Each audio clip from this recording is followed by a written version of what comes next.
Salut à tous, bienvenue sur Billion Bus Animaux. Aujourd'hui, on va parler d'un sujet qui concerne beaucoup d'entre vous.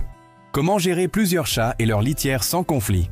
Je vais vous présenter la méthode N+1, une solution simple et efficace qui va changer votre vie de famille nombreuse féline. Vous connaissez sûrement cette situation. Vos chats se chamaillent pour accéder à la litière. Certains refusent même de l'utiliser. Et vous vous retrouvez avec des petites surprises désagréables dans la maison. Ne vous inquiétez pas, vous n'êtes pas seul. La règle d'or pour la cohabitation paisible de plusieurs chats, c'est la méthode N+1. Le principe est simple. Prenez le nombre de chats que vous avez et ajoutez 1 pour obtenir le nombre idéal de bacs à litière. Par exemple, si vous avez 3 chats, il vous faut 4 bacs. Mais pourquoi cette formule magique? C'est lié au comportement naturel de nos amis félins. Dans la nature, les chats sont des animaux territoriaux qui n'aiment pas partager leurs espaces toilettes. En leur offrant plus de bacs que nécessaire, vous réduisez considérablement les tensions et le stress. Maintenant, parlons placement. C'est aussi important que le nombre. Évitez de regrouper toutes les litières au même endroit. Les chats adorent avoir des options et détestent se sentir piégés. Répartissez les bacs dans différentes pièces de la maison, en privilégiant les endroits calmes et facilement accessibles. Un conseil précieux, ne mettez pas les litières près des gamelles d'eau et de nourriture. Comme nous, les chats n'aiment pas mélanger leur espace repas avec leur espace toilette. C'est une question d'hygiène instinctive. Parlons maintenant du type de litière pour chat. Chaque chat peut avoir ses préférences. N'hésitez pas à proposer différentes options. Litière agglomérante, végétale, minérale. Observez leurs réactions et adaptez-vous. L'important est qu'ils se sentent à l'aise.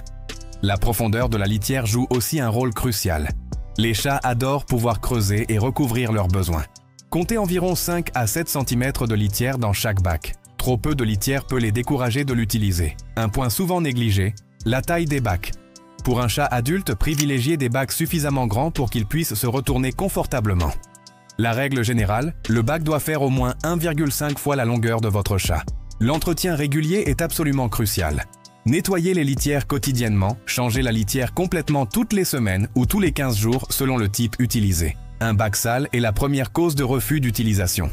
Si vous avez des chats d'âge différents, pensez à adapter les accès. Les seniors peuvent avoir besoin de bacs plus bas, les chatons de rebord moins hauts. L'objectif est que chacun puisse y accéder facilement et confortablement. Un truc qui marche super bien. Créez des stations toilettes, avec un petit tapis devant chaque bac. Ça permet de récupérer les grains de litière qui s'échappent et ça rend l'expérience plus agréable pour vos chats. N'oubliez pas que chaque chat est unique. Certains préfèrent les bacs couverts pour plus d'intimité, d'autres les évitent complètement. Observez leurs habitudes et adaptez votre installation en conséquence. Si vous remarquez qu'un chat évite systématiquement une litière particulière, essayez d'en comprendre la raison. Est-ce l'emplacement? Le type de litière? La proximité avec un autre chat dominant? Les solutions sont souvent simples une fois le problème identifié. La méthode N+1 peut sembler excessive au début, mais croyez-moi, c'est un investissement qui en vaut la peine. Un environnement serein pour vos chats, c'est aussi une maison plus paisible pour vous. Pour conclure, rappelez-vous que la clé du succès réside dans l'observation et l'adaptation. Chaque foyer est unique et il vous faudra peut-être quelques ajustements pour trouver la configuration parfaite pour votre famille féline. Si vous avez apprécié ces conseils et que vous souhaitez plus d'astuces pour vivre harmonieusement avec vos chats, n'hésitez pas à vous abonner à la chaîne et à partager vos expériences en commentaire. On apprend tous les uns des autres. Merci d'avoir suivi cette vidéo jusqu'au bout. À très bientôt pour de nouveaux conseils félins.